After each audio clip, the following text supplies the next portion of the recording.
ගොඩක් කට්ටිය CVT gear box ගැන අහලා තිබුණාට සමහරවිට ගොඩක් කට්ටිය දන්නේ නැතුව ඇති මේක කොහොමද වැඩ කරන්නේ කියලා ඇතුළ දැකලා තියෙන පිරිස ගොඩක් බොහොම පොඩි පිරිසක් ඉන්නේ.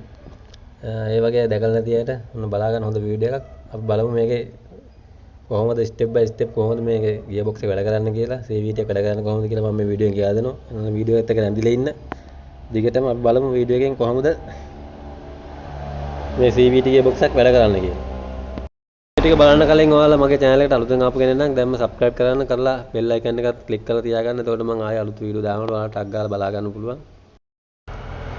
හරි අපි බලමු මේක කොහොමද දැන් වැඩ කරන්නේ කියලා. මම කන්වර්ටර් එක පැත්තකට එතනින් පොඩ්ඩක් පැත්තකට පැන්නුවා. පන්නලා අපි ඔයිල් පම්ප් එකත් එහෙම එළියට ගමු. ඔයිල් පම්ප් එක ගැන මම වීඩියෝ කලින් කරලා දිනවා. ඔයාලා බලන්න පුළුවන් මම දාන්නම් ඒක link එක. මෙන්න මේ විදිහට තමයි මේක තමයි input shaft එක. ගොඩාක් දුරට මේකේ එන common ප්‍රශ්නයක් තමයි මෙන්න මේ input shaft එක. මෙන්න මෙතනින් කැඩෙනවා. කැඩුණාට පස්සේ මේ shaft එක මෙහෙම කැරගෙනවා. මේ කට් බෙල් එක කැරගෙන්නේ නැතුව නිකන් කැරගෙනවා. මේක නිකන් මෙහෙම අල්ලුවම මෙහෙම කැරගෙනවා. මෙන්න මේ වගේ කැඩුණාට පස්සේ ඔන්න ඔය විදිහට හෙල්ලෙනවා. මේක නිකන් අල්ලුවම ඔන්න ඔය විදිහට shaft එක නිකන් කැරගෙනවා මෙන්න මේ විදිහට. දැන් මේක කැරගෙන්නේ නැහැ. එක්ක හෙල්ලෙනවා. හෙල්ලෙනවා නම් ඒත් අවුත්. මේක දැන් මෙහෙම කැරගෙනවා නම් වෙන්නේ මොකක්ද දන්නවද? ඔයාලට දැම්මම රිවර්ස් එකට විතරයි යන්නේ. ඉස්සරහට යන්නේ නැහැ. ඒකට හේතුව තමයි මෙතන මේ ක්ලච් එක ඇල්ලුවට වඩා නැහැ. මේකෙන් ලොක් වෙන්නේ නැහැ. මේක නිකන් තියෙනවා. මේක කැරගෙනකොට මෙන්න මේ වීල් එක විතරයි කැරගෙන්නේ. මේ වීල් එක කැරගුණාම මෙන්න මෙතන තියෙන ප්ලැනටරි රිවර්ස් එක පැත්ත විතරයි කැරගෙන්නේ. ඒ කියන්නේ රිවර්ස් එකට දාන්න තු නිකන් D එකට දැම්මම රිවර්ස් එකට යන්නේ නැහැ. නමුත් රිවර්ස් එකට දැම්මම රිවර්ස් එකට යනවා. ඉස්සරහට යන්නේ නැහැ. මේක ගියාම. එහෙමත් වෙන්න පුළුවන්. ඊට අමතරව මේක ගිහිල්ලා කැඩලා තිබුණ නැත්තත් මේක ප්ලේට් එක පිච්චිලා මෙතනින් ස්ලිප් වෙනවා නම් ඒත් ඉස්සරහට යන්නේ නැහැ. ඉස්සරහට විතරක් යනවා. රිවර්ස් එක යන්නේ නැත්තම් බලන්න පුළුවන් මෙන්න මෙතන මේ වෙනකොට තියෙන මෙන්න රිවර්ස් ක්ලච් බෑක් එක. මෙන්න මේක ක්ලච් ප්ලේට් ටික බර්න් වෙලා තියෙන පුළුවන් පිච්චිලා ස්ලිප් වෙනවා වෙන්න පුළුවන්. එහෙනම් මේක ඇතුලේ තියෙන ඕරින්ග්ස් ගිහිල්ලා එතනින් ඔයිල් ලීක් වෙලා මේක හරියට තද වෙන්නේ නැති වෙන්න පුළුවන්. අන්න එහෙම වුණාම රිවර්ස් එකට යන්නේ නැහැ. ඔන්න ඔය ප්‍රශ්න දෙක තමයි මේකේ ප්‍රධාන වශයෙන් එන්නේ. ඊට අමතරව මෙන්න මේ කෝන් එකේ ප්‍රශ්න කරන මේ කෝන් එක ඉස්සෙල්ලා බලමු වැඩ කරන විදිය. මෙන්න මේ විදිහට තමයි වැඩ කරන්නේ.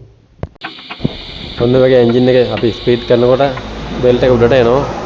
ආපහු අපි ස්පීඩ් එක අඩු වෙනකොට ඒ ක්‍රමානුකූලව ආපස්සට මීට අඩු වෙලා බෙල්ට් එක පල්ලෙහාට යනවා. ඔය විදිහට තමයි වැඩ කරන්නේ. ඔයා channel එකට අලුත් කෙනෙක් නම් channel එක දැම්ම subscribe කරලා තියාගන්න. අලුත් වීඩියෝ බලන්න notification එක ගන්න පුළුවන් එතකොට. දැන් බලමු අපි මේකේ කොහොමද ගියර් බොක්ස් එකේ ගියර් ටික වැඩ කරන්නේ කියලා නේද? මෙන්න මේකට ඉන්පුට් ෂාෆ්ට් එක මේ කෙලින්ම මේකට එන්ජින් එකෙන් මේකට මෙන්න මේක කරකවන එන්ජින් එකේ මෙහෙම කරගෙනකොට එතකොට D එක දැම්මම මෙන්න මේ ක්ලච් පැක් එක මේ ක්ලච් පැක් එක අල්ල ගන්නවා. මෙහෙම ලොක් වෙනවා. ලොක් වුණා මෙන්න මේ කෑල්ල එක්ක දුවන්න ගන්න. දැන් මේක නිකන් මෙහෙම තියෙද්දි මේක අයින් කරගන්න. ඔන්නම මේකට බහින්න ඕන ගානට. ඔන්නම තමයි තියෙන්නේ. දැන් මේක මෙන්න මේ විදිහට තියෙන්නේ. ඊයනකොට මේක දැන් මෙහෙම කැරගෙන එන්ජින් එක අපේ D එකට දැම්ම ගමන් දැන් නිකන් නිකුල් එක තියෙන ඔහොම කැරගෙන්නේ. එතකොට මේ ඇතුළ කැරගෙන්නේ නැහැ මොකුත්. ඊට පස්සේ මේක D එකට දැම්මම පස්සේ මෙන්න මේ ඇතුළ ක්ලච් පැක් එක මෙන්න මෙතන තියෙන මෙන්න මේ දෙන තවහරා ඔයිල් ප්‍රෙෂර් වෙලා මේ ක්ලච් පැක් එක අල්ලගන්නවා. අල්ලගත්ත පස්සේ මේක ලොක් වෙනවා. ලොක් වුණාම මෙන්න මේ දෙක මෙන්න මෙහෙම ඔක්කොම එකට තමයි කැරගෙන්නේ. එහෙම කැරගෙනකොට මෙන්න මේක දෙලින්ම සම්බන්ධ වෙන්නේ මෙතන මේ ක්ලූ එක මෙතන මෙන්න මේ පළවෙනි කෝන් එකට. එතන මේකත් එක්ක මෙහෙම කැරකෙන්න ගන්න. කැරකෙනකොට වාහනේ ඉස්සරහට ඇදෙනවා. ඊට පස්සේ වාහනේ ක්‍රමානුකූලව අපි ඇක්සලරේටර් පාගලා ස්පීඩ් එක වැඩි කරනකොට වෙන මේකේ වෑල් බොඩිය හරහා මෙන්න මෙතන මේ ඇතුළේ තියෙන පිස්ටන් එකට එන ඔයිල් සප්ලයි එක අවශ්‍ය ප්‍රමාණයට ප්‍රෙෂර් එක දෙනවා. දෙනකොට මෙන්න මේ කෝන් එක මේක තුල අර වීඩියෝ එක දැක්කා වගේ මේ චේන් එක අවශ්‍ය ගානට උඩට එනවා. උඩට එනකොට තමයි ගියර් රේෂියෝ එක වෙනස් වෙලා වාහනේ ස්පීඩ් වෙලා යනවා. අර ඒක තමයි අපිට දැනෙන්නේ නැත්තේ මේ CVT එක පදින් සාමාන්‍යයෙන් ගියර් එක රොටෝ ගියර් වල වගේ මාරු වෙනව දැනෙන්නේ නැහැ. හරිම ස්මූත් එකට යනවා.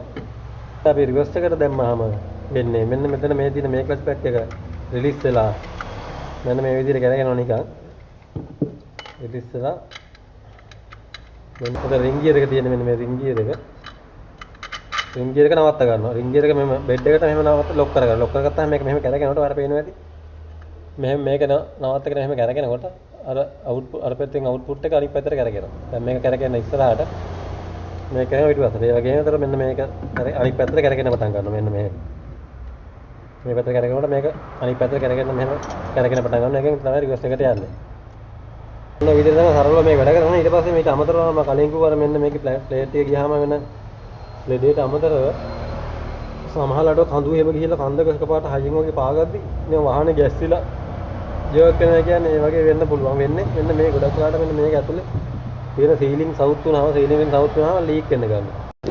දැන් ඔය පේන වලට ඒ වගේ සීලින් සවුත් වෙලා ලීක් වෙන අවස්ථාවක් තමයි. ලීක් වෙනකොට මේක මෙහෙම හරියට තද කරගන්නේ නැහැ. බුරුල්ලෙන් දෙන්න එහෙම වුණාම මෙන්න මේක මෙහෙම ස්ලිප් වෙන්න ගන්නවා මෙතනින්. මේ බෙල්ට් එකෙන් මෙන්න මෙහෙම ඔන්නෝම ස්ලිප් වෙලා යනවා. එහෙම වුණාම වෙන්නේ මෙන්න මේක ඕන් එකේ මේ අතු පිට හීරනවා. හීරලා කැපුණ ගමන් මේක සම්පූර්ණයෙන් දාන්න වෙනවා. ඒ නිසා තමයි කියන්නේ මේකේ ගියර් ඔයිල් එක නියම වෙලාවට හරියට මාරු කරගන්න කියලා. එහෙනම් මම හිතනවා ඔයාලට ගොඩක් දේවල් තේරෙන්නේ නැති මේ වීඩියෝ එක බලුවට පස්සේ තවත් මේ වගේ වීඩියෝ ඔයාලා බලන්න කැමති නම් channel එක subscribe කරන්න, notification bell එකත් click කරලා on කරලා තියාගන්න. එතකොට මම අලුත් වීඩියෝ එකක් දාපුවම ඔයාලට notification එක එනවා. බලන්න පුළුවන් ඉක්මනට. වීඩියෝ හොඳ නම් යාළුවෝට share කරගන්න, like කරන්න, මොන හරි අදහස් තියෙනවා නම් යටින් comment කරන්න. එහෙනම් ආයෙත් මේ වගේ හොඳ වීඩියෝ එකකින් හමු වෙනකන් ගිහින් එන්න.